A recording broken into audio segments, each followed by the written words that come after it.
Good morning, folks. It's that time of the day. You have woken up, you need your coffee, but please wait for 1 hour before you drink your first coffee and do not exceed 3 cups. So, this is it, the best coffee. Switch off, and then, of course, you're going to pour it into your favorite coffee mug.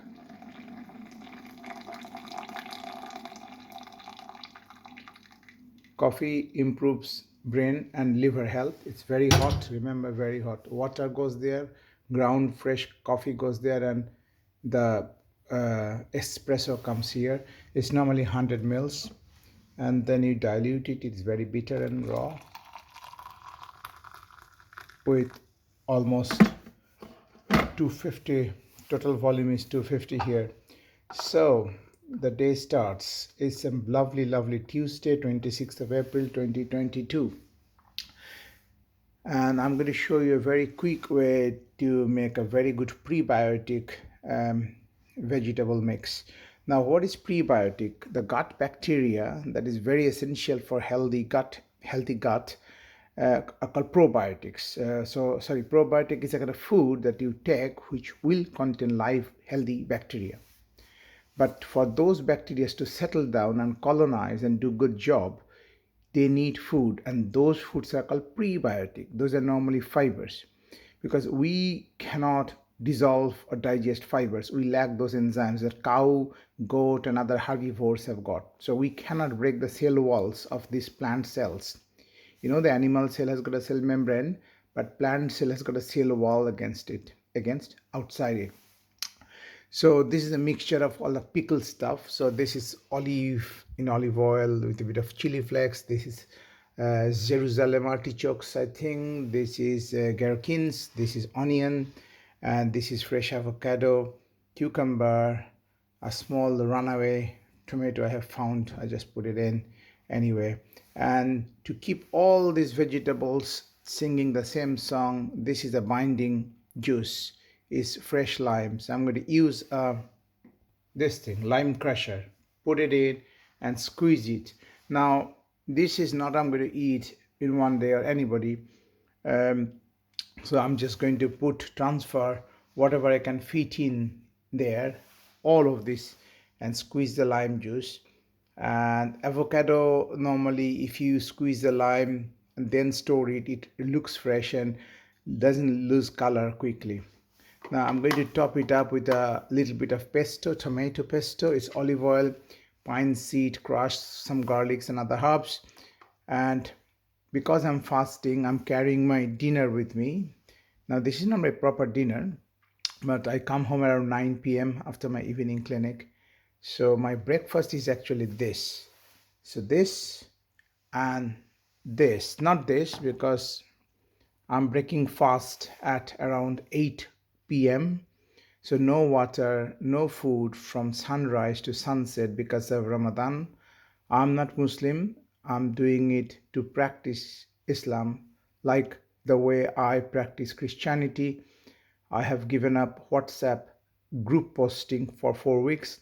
Similarly, I also practice Hinduism. I was born to a Hindu family, and I think Jesus, Allah, Krishna, they all kind of saying the same stuff. So if I like different kinds of flavor in terms of food, different kind of knowledge, different kind of movies, I would like to take every single advantage that I can get from every single religion that exists on planet Earth.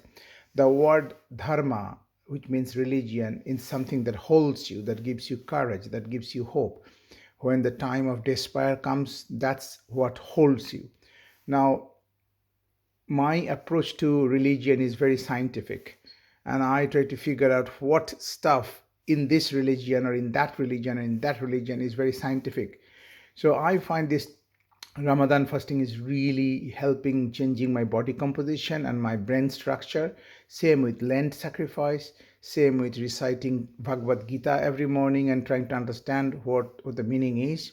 So when I break my fast at 8 p.m. roughly, with the evening prayer called Maghrib, then I will just go for tea and this is savory. This is nuts, little bit of bad stuff, which is bhujia, carbohydrate. This is potato chips, pure carbs. And then I will go for tea, a herbal tea. Now, right now, this coffee, but I'm going to drink it now uh, with the morning prayer called Fajr. This is actually called Sehri, the food that you eat in the morning before the sunrise. But I unfortunately don't feel hungry enough to have any food. So I will just have 2 cups of coffee in maybe 1 hour interval and a lot of water because I had water last night with my dinner and then I set out. And then this is my sweet craving. Human brains are very addicted to sweet stuff.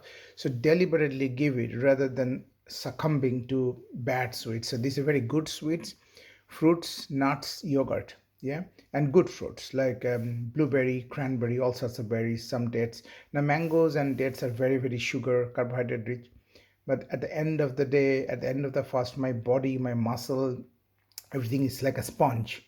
And also I'm doing a run just before I break my fast, 3 kilometer, 3.5 kilometer. I do some, so my body is very hungry, so it doesn't matter what I give, it will just immediately utilize and absorb it. My blood sugar will not spike. I've checked it.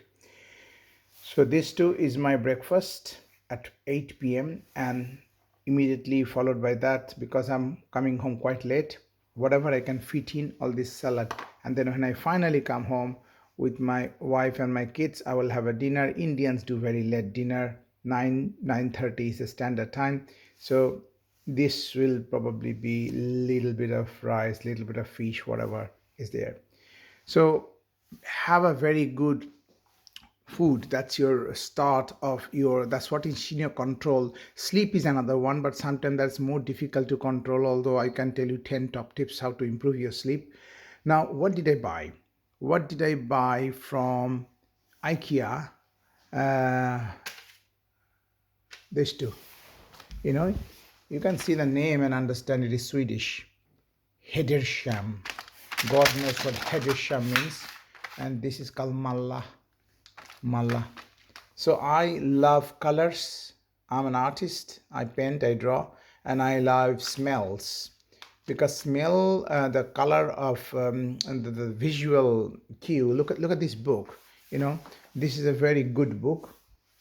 This is from W. Smith. Look at the color. What can you see? It's rainbow, isn't it?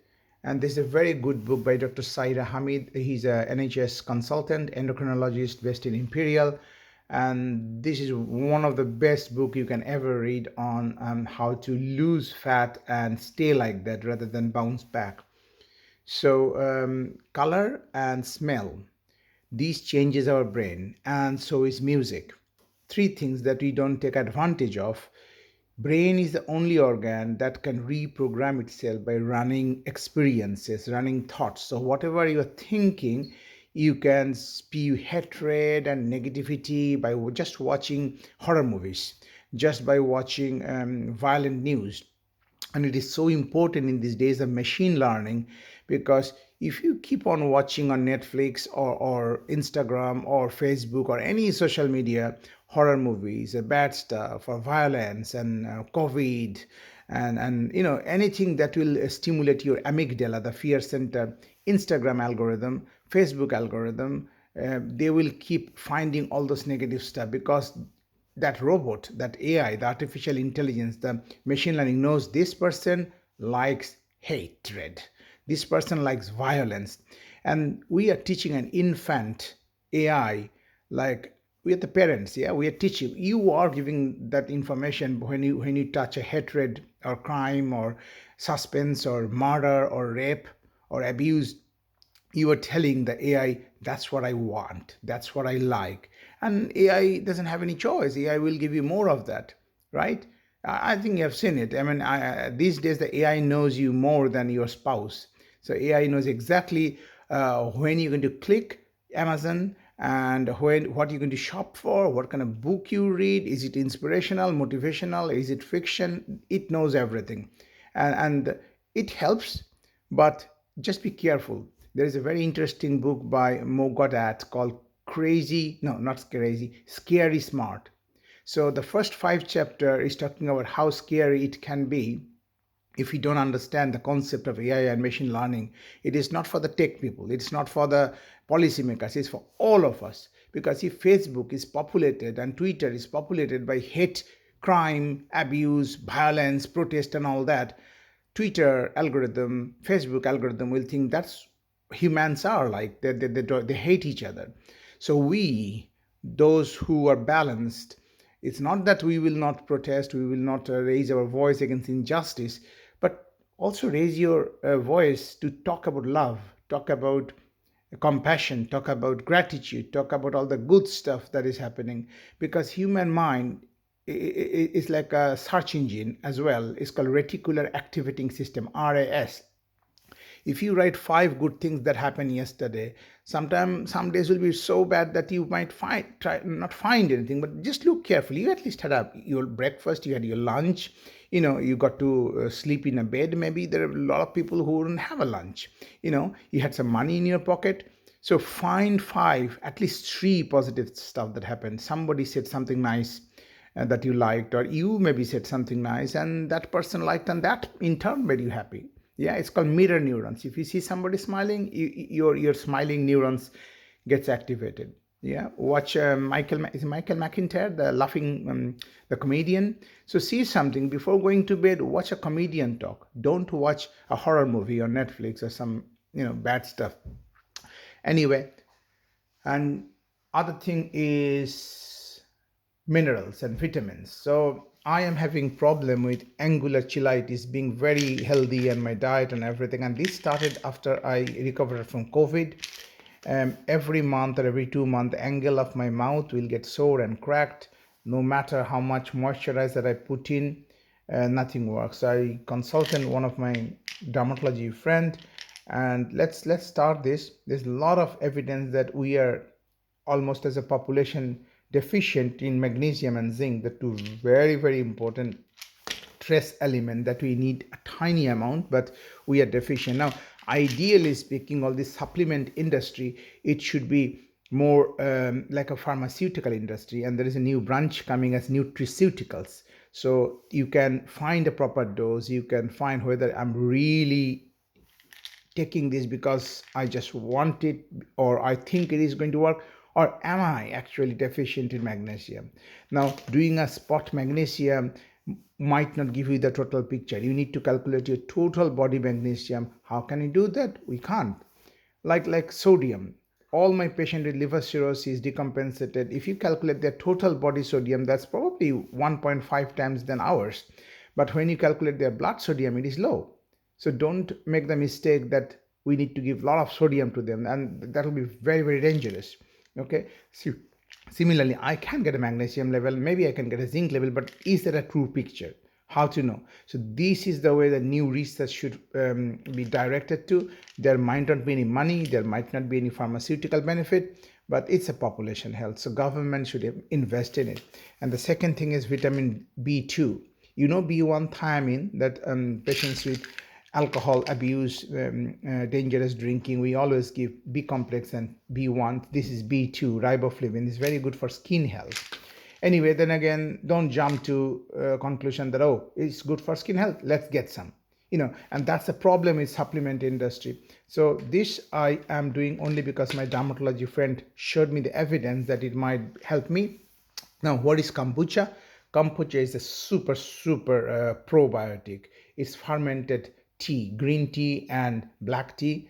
I think it originated in Japan, China, sort of Filipino, that belt. I've never tested it, but I know about it for a long time. So this is my first kombucha. Got it from IKEA. IKEA? I think IKEA, yeah. And this is something, again, I haven't done before, but I have heard about it for many years. This is actually very ancient. The Aztec population, hundreds of years back, maybe 1,000, I don't know. And they used to collect the green algae. They thought it is algae. It's actually a biomass of a cyanobacteria. 3 types, I think they're called arthrospora.